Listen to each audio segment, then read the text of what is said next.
Twice I saw the face in the window, pressed up against the surface, its icy breath fogging the cold glass.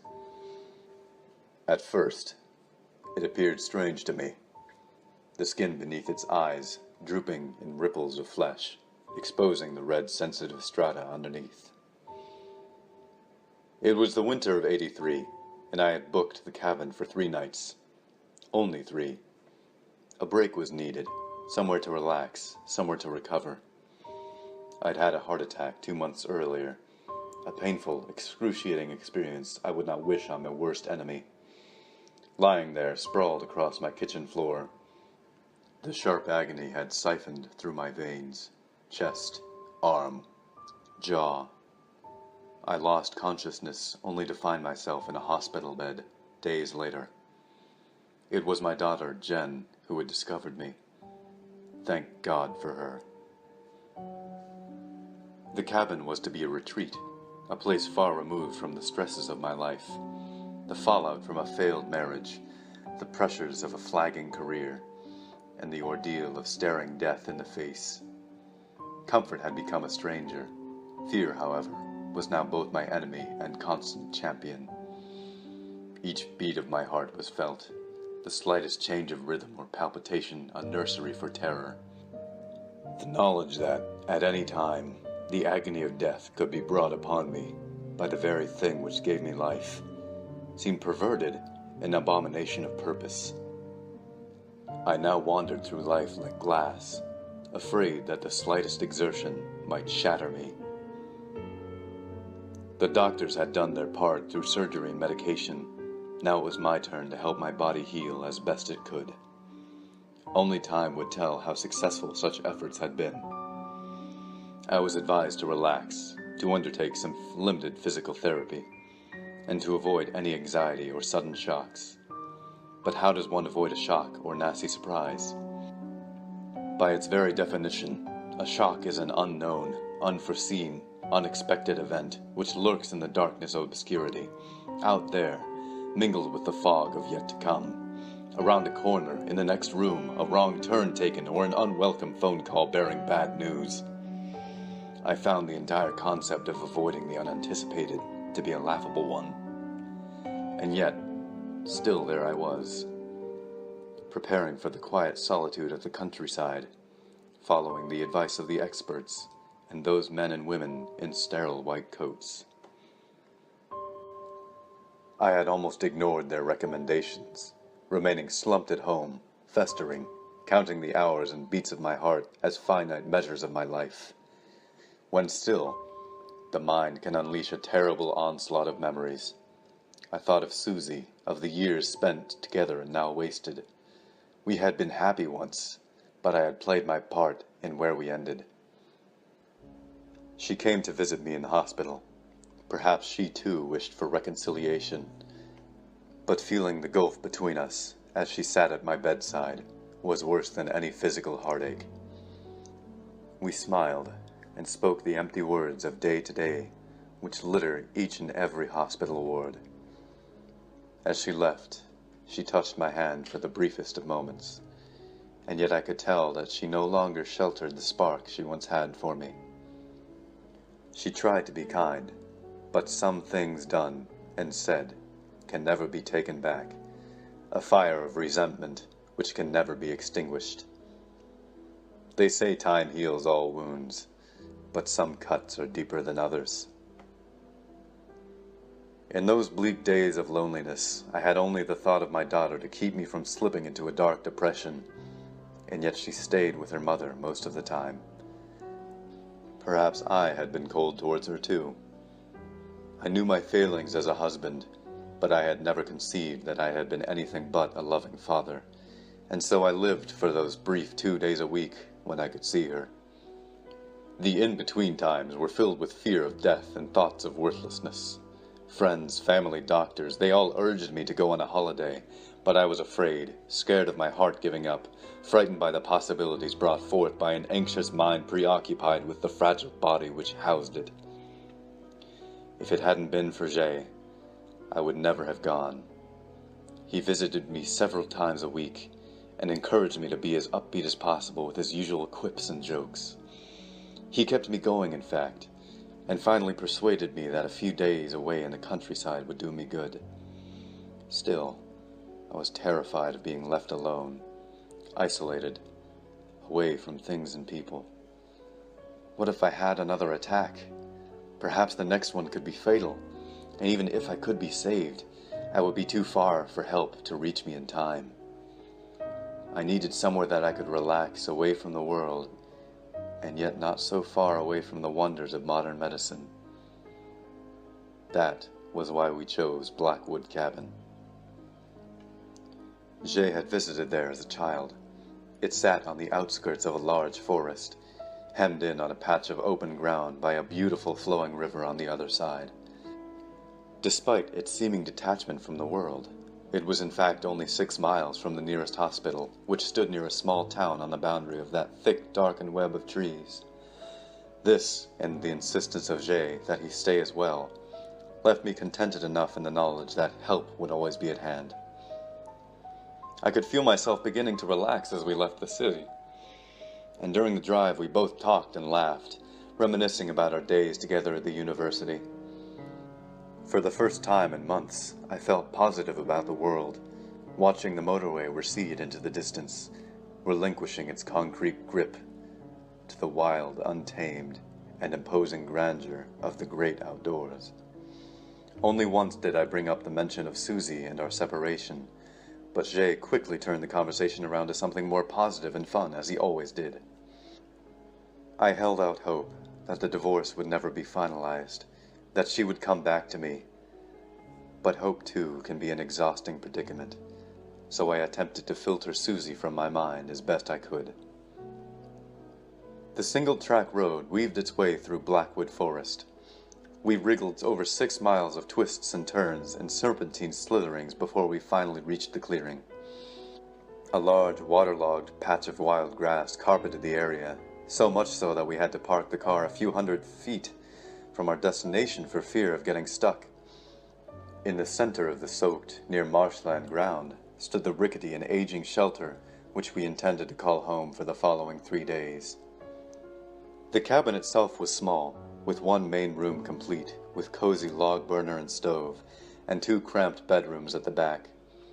It had been there for an age, that much was certain, and the darkened timber beams, which carried the heavy burden of time above, sagged and dipped as they lurched across the ceiling.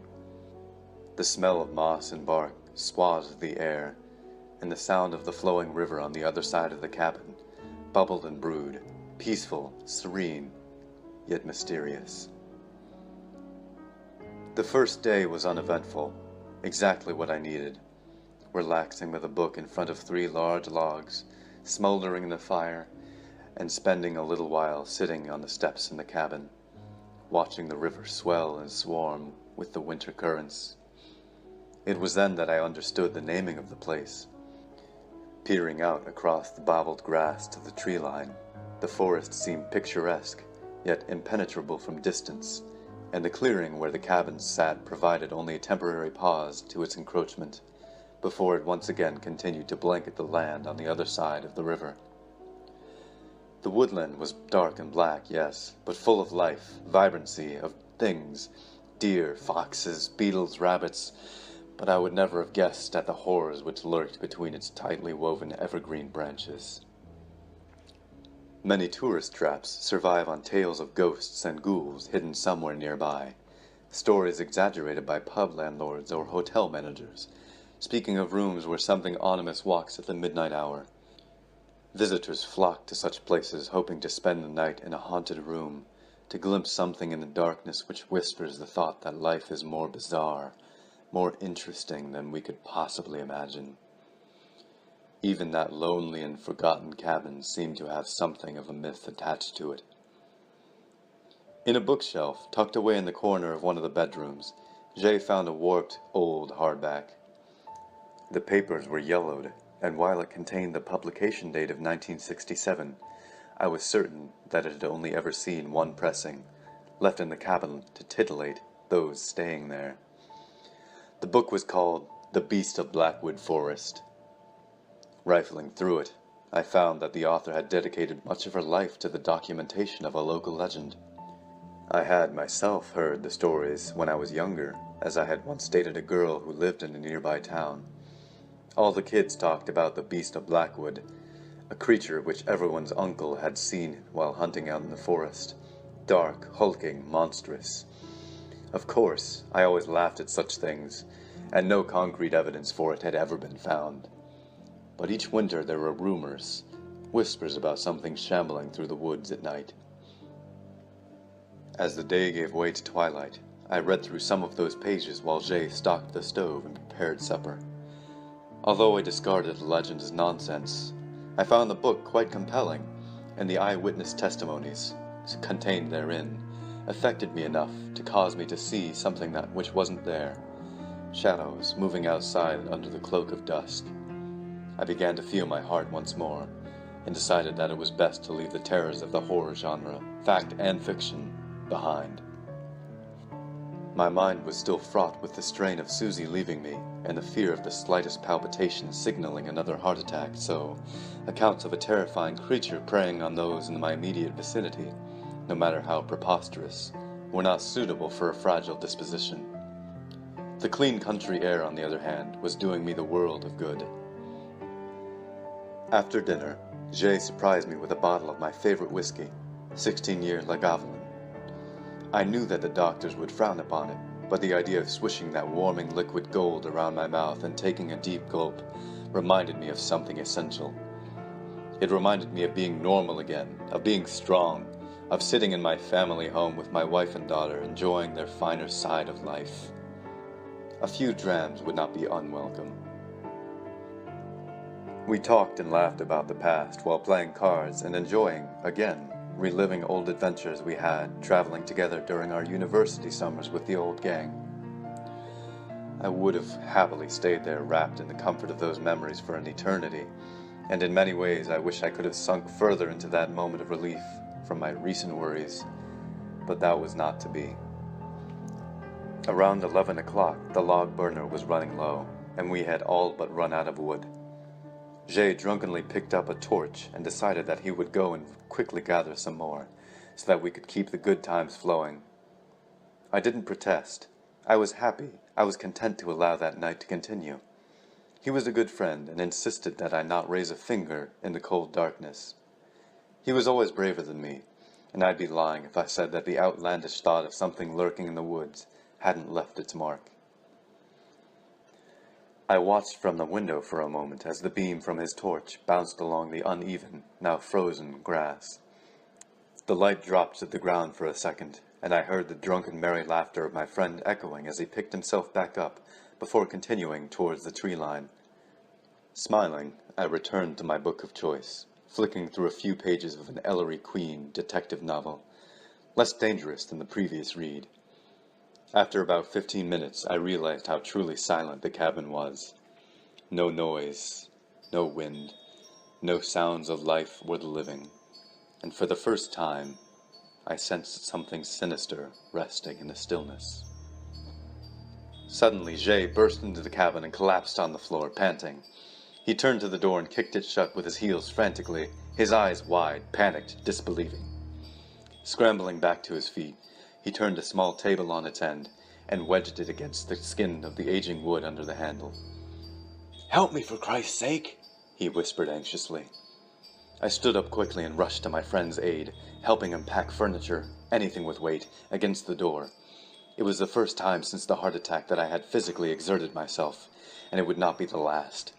I felt the blood pump through my chest and momentarily quivered at the sensation. I tried to find out what had happened, but Jay was exhausted and distraught. A shiny streak of sweat ran down his cheek as he wheezed and gasped for air. He flicked the light switch, smothering us in a darkness which was only broken by a crescent moon hanging in the sky outside, its slivered light vaguely illuminating the inside of the cabin. Prowling the window which gazed out towards the forest, his stare never broke for a moment from the frozen world outside. We stood there, my repeated questions going unanswered, and slowly my fragility returned. I rubbed my chest for a moment as my friend's anxiety seemed to spread to me. My heart raced and my mind swung like a pendulum between the fear of an agonizing heart attack and the terror etched on Jay's face. Just what had scared him so badly? I breathed deeply to calm myself, but Jay took no notice. He was too fixated on the darkness outside. It was only when I poured him a large whiskey that he finally broke his silence. I've never been frightened of words, but my friends certainly shook me. There's something out there. I did not reply immediately, but when I did, I could only think to ask. Something? What could he have meant by such an indefinite term? There were no bears in that part of the country, no large predators at all, but it did indeed seem that Jay had seen something big in the woods. He had been gathering wood for the stove around the tree line of the forest, and he had described standing there listening to a short flurry of rain tap on the canopy above him. I could see the fear grip his insides as it did mine. My heart began to pound harder as Jay stuttered over his words. I saw it moving between the trees, straight for me. I didn't look back, but I'm telling you it was human. I knew my friend was convinced by what he said, but while I dismissed the notion of an unknown creature stalking the woods outside, and perhaps in the attempt hid the descriptions from the yellowed pages of that book which had etched into my mind, I very much did entertain the idea that there was someone out there. Someone dangerous, mad, or perhaps both. My pulse continued to race, and I could feel my heart beating wildly at the thought of a shadowy figure prowling outside, watching us, waiting. After finally composing himself, Jay asked if I was okay, his fear now turning to concern for his friend. But I myself was transfixed on one course of action: escape. I rushed over to the cabin's phone, but on picking up the receiver I was greeted by an icy silence. The line was dead, and what that still, lifeless receiver said about the unseen threat I was sure we now faced was enough to thrust dread into my very soul. I stood there for a moment, desperately trying to formulate a course of action. That serene, peaceful plain in the daytime now felt imposing and absent of mercy. I just wanted to go home. Jay motioned for me, and then pointed with shaking hand at the darkness outside. It was then that he let out a suffocated whisper. It's there. Looking out into the moonlit night, I saw nothing at first, but as my eyes adjusted to the darkened landscape outside, I finally saw it. Deep down I had hoped that Jay had simply drunk too much and spooked himself while out there. But now any dream of a simple, harmless explanation was extinguished. Someone was standing amongst the trees, just standing and looking, bathed in darkness. It was difficult to make out any detail. All I could see was an outline, the outline of a stooped and hunched figure, its arm wrapped around a tree as if steadying itself. I could not be sure, but it felt as though its stare was firmly transfixed on our cabin, our rickety shelter for the night, which had no doubt seen many winters there before, and perhaps even encountered whoever or whatever was looking at us from across the sodden stretch of icy marsh which surrounded us. What is that? I stammered. Keep your voice down, Jay snapped in return. And so we whispered, and spoke of the hunched figure standing only a few 100 feet from us. It's not a man, Jay kept saying, but I continued in my attempts to dissuade him from that conclusion. I saw it through the trees. It moved. It moved in a weird way, limping like it was off balance or deformed for something, but it moved fast. I have no idea how I made it back. Maybe it won't leave the trees.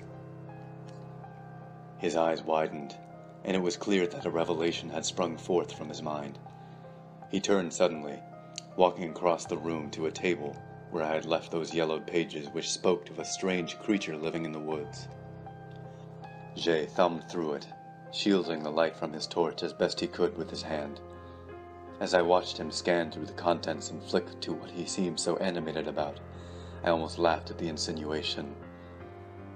It's a man, Jay, Just someone messing with us. But he was convinced otherwise. "Look at this," he said, following the text with his finger as he read. "Accounts have varied over the centuries, but a central element to the myth states that the beast of Blackwood only wanders from the forest late at night. It had been suggested that the creature uses the thick canopy as protection during daylight hours. Locals claim that it is entirely nocturnal. There is no such thing as the beast." I could feel my pulse thicken as my blood pressure increased at the idea, so much that I had to sit down for a moment to allow my heart to recover its normal beat. "Are you okay?" "I'll be fine. Let's just wait until it gets light and we can leave." "Are you crazy? You didn't see that thing up close? It's huge and quick. If it wants to get in here, it will." "So there's a weirdo in the woods. He can't wait us out all night. Anyway, he's probably just a hunter or someone camping in the forest. He'll be harmless." I listened to the words exit my mouth. Even I didn't believe them. There was something about the place, a silence, deathly, icy, a sickly sense of dread hanging in the air, hidden between the bark and the moss. Jay turned to look to the grassland which edged towards our car, sleeping in the night chill between us and the brooding forest. "We need to leave, or you can stay here and I'll get the police. Either way, I'm going." He turned to look at me sternly. "Which would you prefer?" I might not have been convinced that it had been an unknown creature that had stalked him through the woods, but by God, I didn't want to stay in that cabin alone. I threw my stuff in a bag, as Jay did the same, each of us grabbing a knife from the kitchen for protection. And there we stood, looking at the door, a pile of furniture wedged behind it. We dismantled our makeshift barricade as quietly as we could, and then, brandishing our kitchen knives nervously, slowly opened the door. It creaked softly, sucking in the night air, which felt cold and bitter, and revealed a slow patter of light rain threatening something greater from the heavens. Jay poked his head out first, and then after a brief silence waved me on. We descended the dozen or so steps which led down onto the grass, and as we peered around the corner, we could see our ticket home. The car was parked a few 100 feet from where we stood, nestled in the last piece of dirt track, which would give way to road, and then the safe embrace of home, if we made it. It would take a minute or so to reach, but with knowledge of the figure in the forest lurking around somewhere nearby, it seemed like an eternity away. I slung the strap of my bag over my shoulder, and Jay, mindful of my condition, headed towards the car first. "Keep looking over yourself," he urged me with a whisper. The waterlogged grass squelched underfoot, and the rain began to grow more angered as we stepped tentatively towards the safety of the car. We tried to be as quiet as possible, but even in the moonlight, we had to use our torches to see what was ahead of us, advertising our position to anyone or anything in the vicinity. I kept looking out towards the forest, the tree line, the thickening river behind me, but I could see nothing, nor could I hear anything but the raindrops which now battered against the car and splattered on my hood. Then Jay suddenly stopped. "What is it?" I whispered over the rain, my heart now beating wildly, throat dried by worry.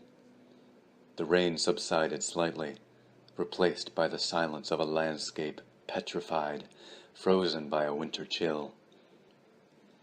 Jay spoke without turning his head to me, his breath visible in the beam of my torch. "I thought I saw something moving in the tree line." A crack of wood, the sound of the unseen, walking over the forest floor. "Come on," Jay whispered with urgency, and we broke into a brisk jog. Adrenaline coursed through my veins as my pulse thumped desperately. As we continued on, all I could think of was my heart and the deep, stuttered, and freezing breaths I took in trying to calm myself. As we drew closer to the car, the faintest wisp of moonlight hung in the air as the crescent above us swung behind a pack of clouds, and the world took on a strange, icy blue. Stumbling over the grass, we finally reached the gray outline of our ride home. "Open the door, let's get out of here," I pleaded as Jay fumbled for his keys, dropping them to the ground. "Bastard," he growled. Instinctively, I pointed my torch downward, illuminating the long, wild grass, now whitened by a thick coating of frost beneath our feet. I waited for an instant as I peered down at the ground. I recognized that something was very wrong. Jay was not moving. He hadn't even looked down to see where he had dropped his keys. He was staring at something, and the look of sheer panic in his eyes told me that we were not alone. I raised my hand, and with it a beam of light glinted off the car. 2 large eyes stared back from the other side of the vehicle. A hunched, hulking thing glaring up at us, crouched behind the car bonnet. It shivered, and then again, and as it rose up, I saw it for a moment. Wet, drenched hair, mouth gaping, its face a pallid and quivering gray. It groaned loud, with a strange, unearthly and high-pitched undertone, which only added to the creature's horrid appearance. "Run!" Jay yelled. I did not need to be told twice. I dropped my bag and ran as fast as I could. I panted, sweat, stumbled, thrust myself forward with every ounce of energy I had left in me, and as I did so, the first pains came. The freezing cold stung my eyes. I fell twice, helped to my feet by my friend. My heart staggered, it heaved and battered in my chest. I could feel the slight twinge of pain run up my neck, nestle in my jaw. My chest tightened. I cried in terror. This was a heart attack. I yelled out, "Help!" But all I could hear was Jay running behind me, screaming for me to move faster. "Keep going and don't look back!"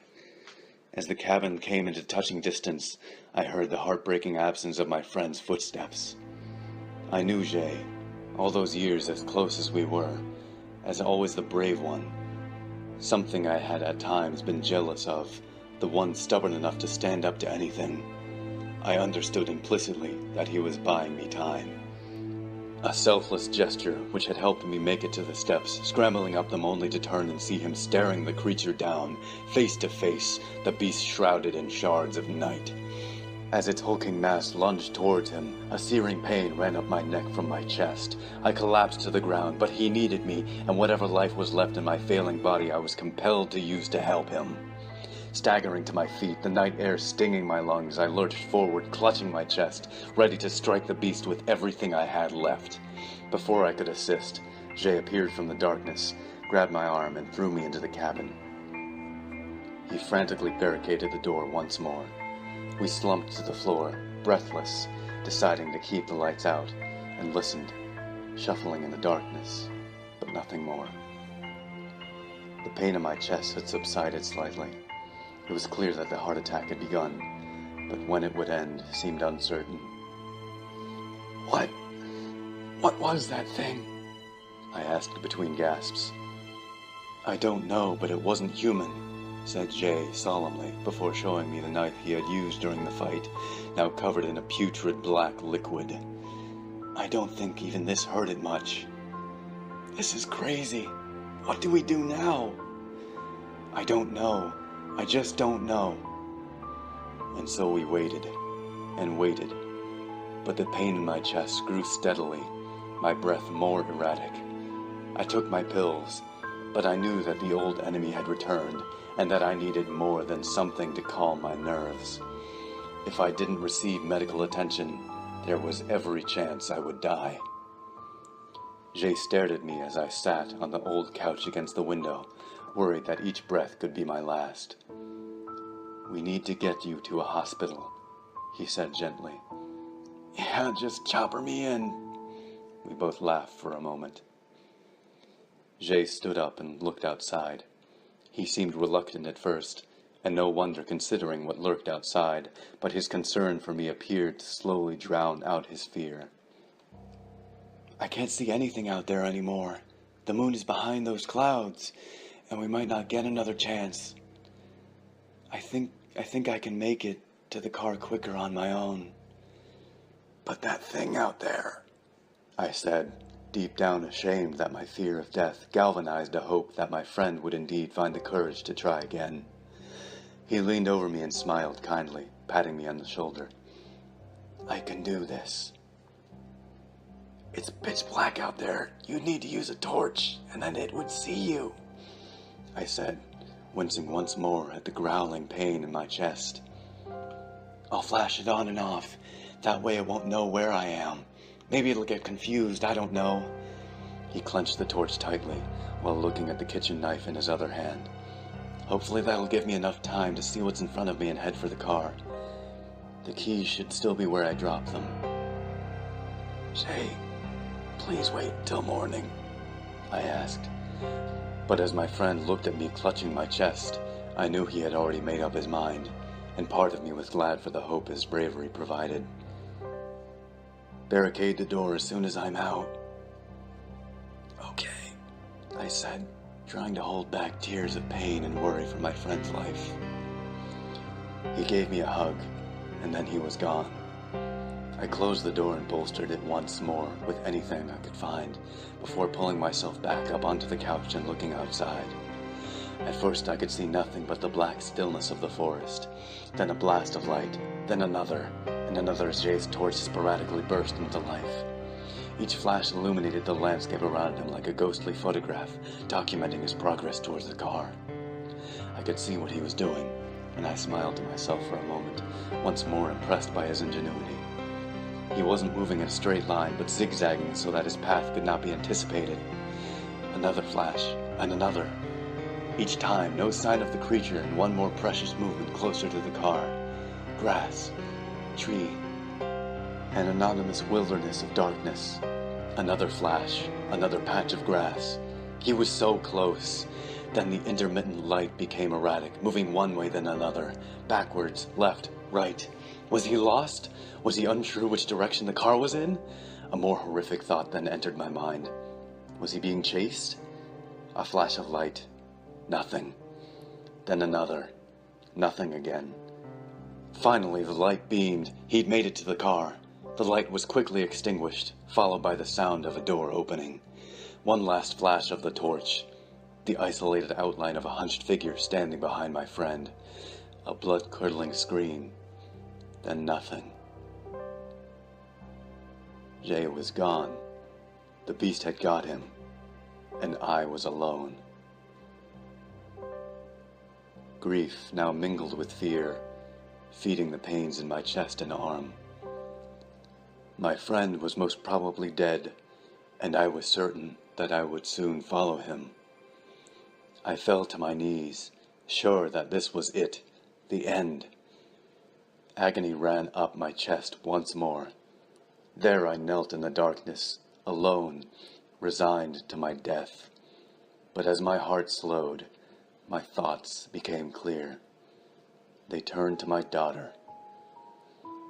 Whether a good dad or not, I would be damned if I was going to leave her fatherless. And what of Susie? I still loved her, and perhaps in those sweet memories of better times between us, I could fix things, bring us back together as a family. She could learn to love me again. I would set things right. My heart still beat, and as long as it did, there was still time left for hope, for escape, for life. But time to do what? The phone was dead, and all I could wait for was daylight. Yet that was at least 3 hours away, and I severely doubted that I would last that long. Never mind that I was unsure that the old cabin door could survive an attack from whatever that hulking creature was which lurched outside. I peered out through the window, the rain lashing down once more, obscuring an already ill-defined exterior world. And still, I was certain I could see something limping around in the darkness. As glints of moonlight pierced through the charcoal clouds above, I was sure that the attacker was out there somewhere. Pacing, circling, waiting. But what was it? Was it a man? Or a thing yet to be discovered by science? I did not know where to turn, but all I could think of was getting home to my family. The hopeful, warm embrace of Susie and my daughter was enough to fuel my search for a way out. My only refuge was the book, That volume which I had mocked so readily before, I had to now consider the possibility that my dear friend and I had both come into contact with the beast of Blackwood. At the start of the day, that idea would have seemed ridiculous, but fear opens the mind quickly to any avenue of escape. I sat at the table and used the light from my torch to illuminate the pages, still shielding it from the outside. What I read intrigued me. The creature had been described since the 1700s, and there was even the suggestion that it had been seen before that, as there were references to the Grey Man of Blackwood Forest in fragmented accounts from centuries earlier. There didn't seem to be much in the way of 20th century sightings. In fact, the last person to come forward officially had been in 1952, claiming to have encountered a stooped, gray-faced creature with a contorted, arched back, disappearing between the trees on the other side of the forest. The original myths did not say much about its origins, but it certainly spoke of its motivations. The creature was drawn or attracted by greed. Children will be told to share and be kind, otherwise the beast of Blackwood would appear from the forest and snatch them away at night. I could not look in the mirror and say that I was not guilty of greed, of selfishness, or of a number of other petty human frailties, but to be punished in this way seemed cruel, a dying prisoner trapped in the cabin of Blackwood Forest. Returning to the book, the only supposed protection against the creature was light, or being a person without selfish frailty. In centuries gone by, villagers in the local area would line the paths through the forest with burning torches when the beast had been sighted to ward it away from unwary travelers. Each thump sent waves of terror through my body. It was not my heart, but someone at the door. I hoped beyond hope that my friend had once again managed to evade the creature's grasp. Brandishing a kitchen knife, I hobbled to the door and plucked up the courage to shout, "Jay, is that you?" I prayed that it was, but the answer I was given was not the voice of one of my oldest friends, nor was it that of even a man, but the shrill cry of something utterly inhuman, a sound which spoke of time and age and of moss and dank forest, a childlike shriek of unspeakable purpose. The door shook violently as I piled more chairs, pots, anything I could find behind the wooden barrier. The pounding was loud and angered, and the cries continued. I clutched my ears in despair. Then I remembered. The light! The torches of old, warding the beast away. I flicked the switch and the porch light came on outside. Another cry echoed across the empty landscape, and at that, the thudding stopped. I quickly turned all the lights on in the house, now realizing the creature's weakness. I wasn't sure if I would last, but if I could, just make it till dawn, maybe the sun would save me. Then I heard it. The sound of something moving, shuffling, climbing. I stood paralyzed at the realization. It came from my bedroom. The beast had gotten in, attracted no doubt by any greed and selfishness I had harbored throughout my life. Slowly, the door from the bedroom creaked open. My heart pounded, and again my thoughts turned to my family, to my daughter's laugh, and the comforting caress of my wife. They fueled me, drove me to a strength I did not know I had. I launched in terror across the room, battering against the door. Even with all my momentum, the creature's hand managed to slip through the gap, its bobbled gray skin and black matted hair soaked by the rain. I swung with the knife only to miss its arm. The beast seemed to hesitate for a moment, and as it did I shoved my hand through the gap in the door and flicked on the light in the room. A howl of pain, and then nothing. I gasped for air and rested against the door for a time, before I finally plucked up the courage to look inside. A window lay open, but the room was empty. I closed the window and staggered back into the main room. My heart raced, and while I fought to stay on my feet, a sweeping pain arched up through my back and needled into my chest, knocking the wind out of me. I felt like I was going to pass out and stumbled forward, landing on the couch. I breathed slow and deep. Not yet, please God, not yet. The cabin remained eerily quiet, and in that silence sat the memories of better times, of my daughter playing as a child, of traveling with Jay in our 20s, of Susie's smile. I don't know how long I lay there, but I knew that soon my body would give up. I looked out through the large bay window behind the couch and hoped to see the first welcome rays of sunlight, but I saw nothing but darkness. If I was to survive, I had to make it to that car, outrun the beast, and drive through the forest to a hospital, or at least a main road. If I was ever to see my family again, to put everything right, the car was my only hope. It was all or nothing. Then suddenly the creature's stilted head rose up from beneath the windowsill, the inhuman face pressed against the cold glass. Its gray skin sagged and weeped away from its eyes, the moist red flesh underneath visible in the cabin's light. The shock had finished me. My heart stopped for a brief moment and then thudded, struggling to maintain my life. My body went limp, my head resting only inches from the window. Looking up helplessly, I watched as the beast stared into my eyes through the pane of glass. My heart sprang into another deluge of beats, battering away at the inside of my chest. A sharp pain ran up my neck. The creature's green-tinged stare stabbed through me, and as its breath fogged up the glass, I grabbed the only thing at hand, the old yellowwood book, and thrust it at that putrid face. Book followed by fist shattered the glass. Countless pieces and shards showered down upon the beast and myself. A scream, a hideous shriek of derision cut through the icy blackened night as I struck those horrid, accursed features again and again. Its thorned hands waved and flailed, grabbing hold of me, and for a second I thought it was going to tear me from the inside of the cabin. Then the winter frost came to my defense. The beast slipped from its footing on a pipe which clung to the outside of the rickety old shack, and as I clawed at its face with utter disgust, the creature fell the 6 or 7 feet to the ground below. The sound of something hurt lying beneath the shattered window broke my daze as I stared at the contents of my hands. Where there had once been eyes, the face now stared eyeless at me. Where there had once been a mouth, the creature gaped wide, lifeless, jawless, and utterly without agency. For in my fading grip lay the torn and crumpled remains of a mask. On the ground below, a man writhed in pain, wrapped in the vestiges of a hulking, false, monstrous suit, the fall having knocked the wind out of him. Something then moved in the darkness nearby, a patter of feet, light and agile. Susie, my soon-to-be ex-wife, the one I had adored and agonized over. She screamed, attending to her lover on the ground, my closest and dearest friend Jay, the beast of Blackwood Forest.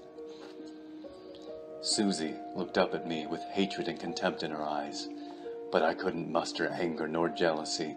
All I could think of was that I must have been a monster to have deserved such malice from those I loved, the 2 people I trusted most in the world. Jay slowly rose to his feet, and yet he could not acknowledge me. He could not look up to the friend he had betrayed. Then it came. Finally my heart began to give in, not at fright or fear, but at sadness, loss, the anguish of a broken heart. I stood up, clutching my chest, and as I staggered backwards, I saw the smiling face of Susie, and then the words of my once trusted friend. Thank God. They embraced beneath the window as I fell to the cold and solid wooden cabin floor. And yet I did not lose consciousness. The pain was agonizing, but nothing compared to the sharp incisions made by each spoken word from below the window. "What are we going to do about the window?" Susie asked. "I'll just say that he smashed it during the heart attack." "But maybe they'll guess?" "No, baby, they won't guess anything. He'll be dead, and we can start a new life together when the insurance pays out.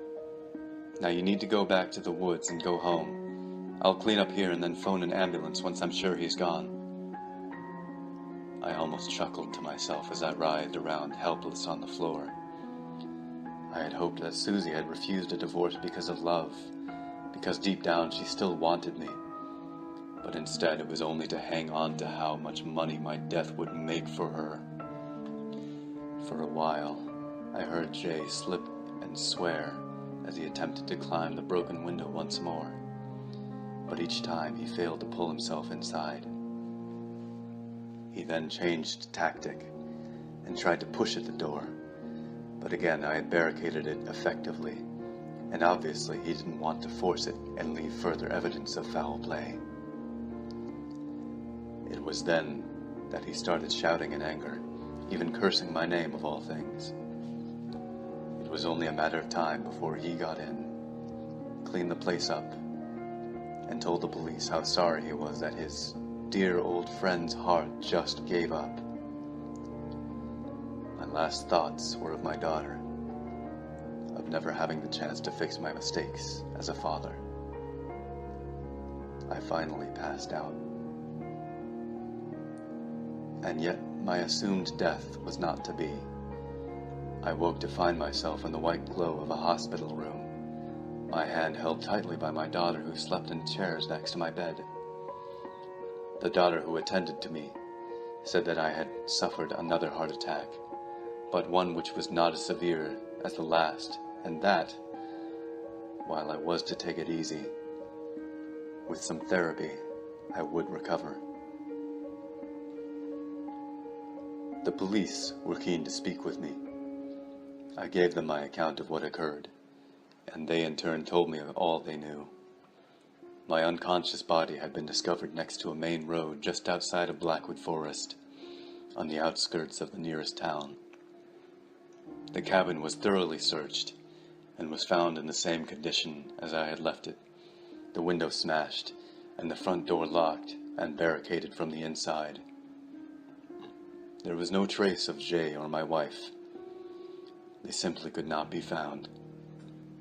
The only evidence that they had ever been there were their footprints in the mud around the cabin, accompanied by a third, much larger set, which led back deep into the Blackwood Forest.